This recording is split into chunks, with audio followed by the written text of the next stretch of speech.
Hello everyone, hope you are doing well. हम ना हमेशा ये सोचते हैं कि मैंने तो कभी किसी का बुरा किया नहीं। बहुत बार हमें लगता है कि मैं तो ऐसी हूँ नहीं, पता नहीं मेरे साथ ऐसे क्यों हो गया। एक बार मेरे साथ भी लाइफ में ऐसा हुआ कि मेरी फ्रेंड ने कुछ बहुत गलत कर दिया मेरे साथ, जो मैं सोच भी नहीं सकती। तो मुझे लगा कि ऐसे कैसे हो गया। चलो, मैं इस चीज़ को तो मानती हूँ कि हाँ, हम जो करते हैं हमारे कर्म ही लौट कर हमारे पास आते हैं। तो हर चीज़ के लिए ना मैं अपने आप को ऐसे जस्टिफाई कर लेती थी, समझा लेती थी हमेशा कि हाँ चलो ऐसे हुआ तो कोई बात नहीं, कभी मैंने किसी ना किसी जन्म जन्म में कुछ गलत किया होगा तो मेरे साथ हो गया। बट जब वो इंसिडेंट हुआ ना तो मेरी फ्रेंड ने किया, तो फिर मुझे लगा नहीं यार, मैं ऐसी तो नहीं हूँ। ऐसा तो मैं किसी जन्म में किसी के साथ कर ही नहीं सकती, इतना बड़ा धोखा मैं किसी को नहीं दे सकती। इसने मेरे साथ बहुत गलत किया। मतलब मैं उस चीज़ को हजम कर ही नहीं पा रही थी, मेरे से बर्दाश्त हो ही नहीं रहा था। मैं जब भी उस चीज़ के बारे में सोचती थी मेरा रोना निकल जाता था, और मैं सोचती रहती थी, सोच सोच के मैंने अपनी हालत ख़राब कर ली थी पूरी। तो फिर एक दिन मैं किसी से बात कर रही थी तो उसने मुझे एक कहानी सुनाई कि जिसको सुन के मुझे लगा कि जो होता है ना, हम अपने ही कर्म भुगतते हैं। ऐसा कभी नहीं होता कि हमने नहीं किया और हमें कुछ भुगतना पड़ रहा है। तो वो मैं आज आपके साथ शेयर करती हूँ। उसने कहा कि एक बार ना एक लेडी थी और उसका हस्बैंड उसको बहुत मारता था, रोज ही बहुत मारता था। तो वो बड़ी परेशान थी कि रोज मेरे को इतना मारता है और मैं इसकी इतनी सेवा करती हूँ, घर संभाल रही हूँ इसका, फिर भी मुझे इतना मारता है। तो उसे किसी ने बताया कि एक बाबा हैं दूसरे गांव में, आप उनके पास जाओ, वो सबकी प्रॉब्लम सॉल्व कर देते हैं, वो आपको भी कुछ ना कुछ ज़रूर बताएंगे। तो वो लेडी कहती चलो ठीक है, इसकी सेवा करके देख लिए तो खुश होता नहीं है, सब कुछ करके देख लिया, चलो बाबा से भी मिलाते हैं। तो वो अगले दिन जाती है बाबा के पास, तो उन्हें बताती है सारा कुछ कि मैं अपने घर का सारा अच्छे से ध्यान रखती हूँ, सारा करती हूँ, अपने हस्बैंड का भी ध्यान रखती हूँ। लेकिन उसको पता नहीं क्या फ्रस्ट्रेशन है मेरे साथ, क्यों गुस्सा आता है, वो छोटी छोटी बात पे मेरे को मारना शुरू कर देता है। बाबा ने बड़े ध्यान से उसकी बात सुनी, उसकी तरफ देख रहे थे और बड़े आराम से उसे पूछते हैं बड़े प्यार से कि एक बात बताओ कि खाना देता है तुम्हें वो कहती हाँ खाना तो दे देता है। वो कहता चलो कोई बात नहीं, तो तुम घर जाओ, सब कुछ ठीक हो जाएगा। वो कहती है ठीक है, चलो बाबा कोई ना कोई उपाय कर रहे होंगे। वो घर आ जाती है, लेकिन घर आके फिर वही रूटीन रहती है। वो रोज घर आता है, उसका हस्बैंड रोज उसको मारता है, बिना कारण के सुनाता है, गालियां देता है, सब कुछ वही चलता रहता है। वो थोड़े दिन के बाद फिर बाबा के पास जाती है, तो बाबा को फिर बताती है कि देखो अभी भी यही हाल है, ये हुआ है, कल ऐसे हुआ, परसों ऐसे हुआ, तो आप तो कहते ठीक हो जाएगा, कुछ ठीक नहीं हो रहा। तो बाबा फिर उसको कहते हैं कि अच्छा एक बात बता कि ये तेरे साथ इतना बुरा व्यवहार करता है, खाना देता है तेरे को खाने को? वो फिर से कहती हाँ खाना तो दे देता है, खाने पीने में तो कुछ मना नहीं करता, खाना तो अच्छे से खा लेती हूँ मैं। वो कहते अच्छा चलो ठीक है, जाओ अपने घर, ठीक हो जाएगा। 3 बार 4 बार यही होता रहा कि वो होकर आती थी, लेकिन कुछ भी चेंज नहीं आ रहा था उसके हस्बैंड के बिहेवियर में। तो जब वो 5वीं बार गई तो बाबा ने फिर वही सवाल पूछा कि खाना दे देता है तुम्हें? तो वो उस बार चिढ़ गई। उसकी वो मतलब हद कहते हैं ना, एक बर्दाश्त की हुई तो वो बर्दाश्त की हद उसकी पार हो गई। तो वो कहती है इसका क्या मतलब हुआ कि खाना दे देता है? खाना सब कुछ थोड़ा ना होता है, मुझे प्यार भी चाहिए, रिस्पेक्ट भी चाहिए, मेरा भी शरीर है, रोज मुझे मारता है, मेरे से नहीं बर्दाश्त हो रहा, आप उसका हल क्यों नहीं करते?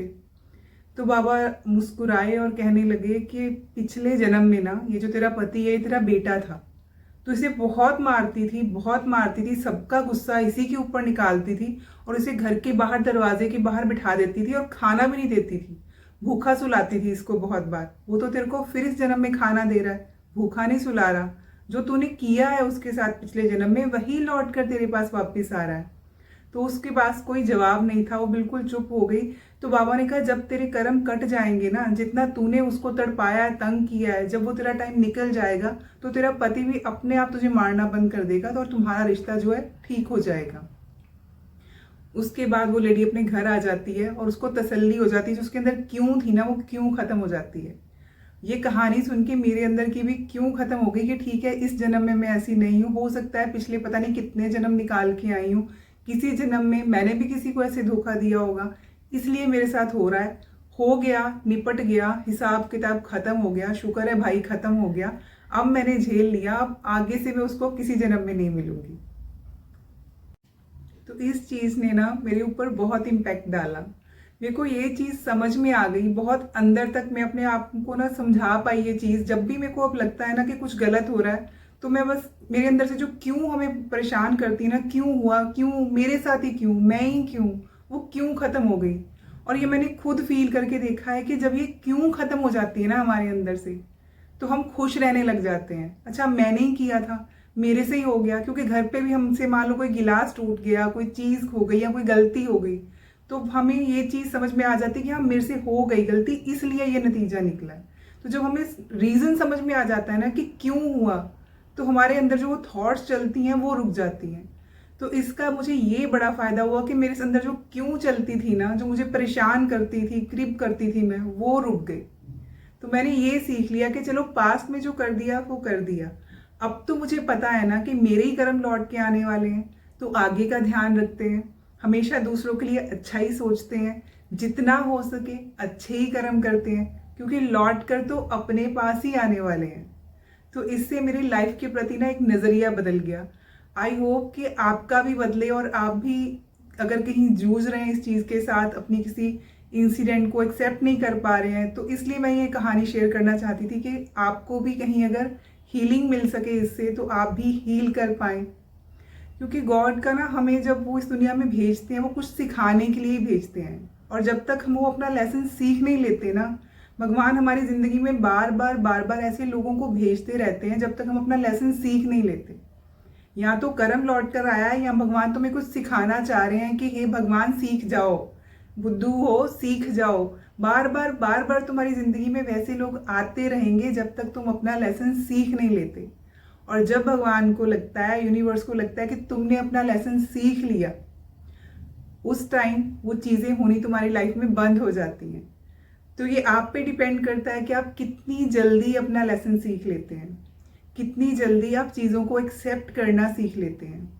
मैंने इस चीज़ से ये भी सीखा कि हम बच्चों के ऊपर बड़ी जल्दी गुस्सा हो जाते हैं, डांट देते हैं किसी भी गलती के ऊपर। तो पहले अपनी तरफ देखो, अपने अंदर झांक कर देखो कि हमने कितनी गलतियाँ की हैं। क्या हमसे कभी कोई गलती नहीं की? हमने भी बहुत गलतियाँ की हैं ना, इतनी बड़ी बड़ी गलतियाँ की हैं। अगर भगवान भी हमारी गलतियों की उसी टाइम सज़ा देने लग जाता तो हमारा तो पता नहीं क्या हाल होता। हम बच्चों को उसी टाइम डांटने लग जाते हैं। तो इस चीज़ ने मेरी इस चीज़ में भी हेल्प करी कि मैंने अपने बच्चे को डांटना बहुत कम कर दिया। हाँ, ज़ीरो तो नहीं हो सकता, लेकिन बहुत कम कर दिया, क्योंकि मुझे ये समझ में आ गया कि गलती हो जाती है, कोई जानबूझकर नहीं करता। और जब हम किसी को किसी गलती के लिए कोसते नहीं है ना, बच्चे को भी जब नहीं डांटते, पता उसको भी होता है कि मैंने गलती की है, तो जब वो सेल्फ रियलाइजेशन होता है तो वो बंदा अपने आप को सुधारने की कोशिश करता है। लेकिन जब हम उसको बार बार रियलाइज़ कराते हैं, वही पिन पॉइंट करते हैं, तो फिर ना उसका एक डिफेंस मैकेनिज्म जागता है कि हाँ भाई हो गई गलती, करूँगा दोबारा, कर लो जो करना है। फिर बच्चे को आप सुधार नहीं सकते। तो ये चीज़ भी मैंने सीखी। अब मेरा ज़िंदगी के प्रति ना जो पॉइंट ऑफ व्यू है वो चेंज हो गया है। अब मैं हर चीज़ में से ये देखती हूँ कि मैं क्या सीख सकती हूँ। अच्छा ये हो गया तो क्या सीखूँ? अगर मैं गुस्सा करूँगी तो मेरी कितनी एनर्जी वेस्ट हो जाएगी? अगर मैं ज़ोर से बोलती हूँ तो मेरी कितनी एनर्जी वेस्ट हो जाती है? उस एनर्जी को बचा कर मैं कहीं और लगा लेती हूँ। तो ये छोटी छोटी चीज़ें हैं जो हम ज़िंदगी में सीखते जाते हैं, छोटी छोटी कहानियों से सीखते जाते हैं। आगे भी मैं आपके साथ ऐसी कहानियाँ शेयर करती रहूँगी। Hope you like it. See you in the next video. Till then take care, अपना बहुत ध्यान रखिए, शांत रहिए और बहुत खुश रहिए।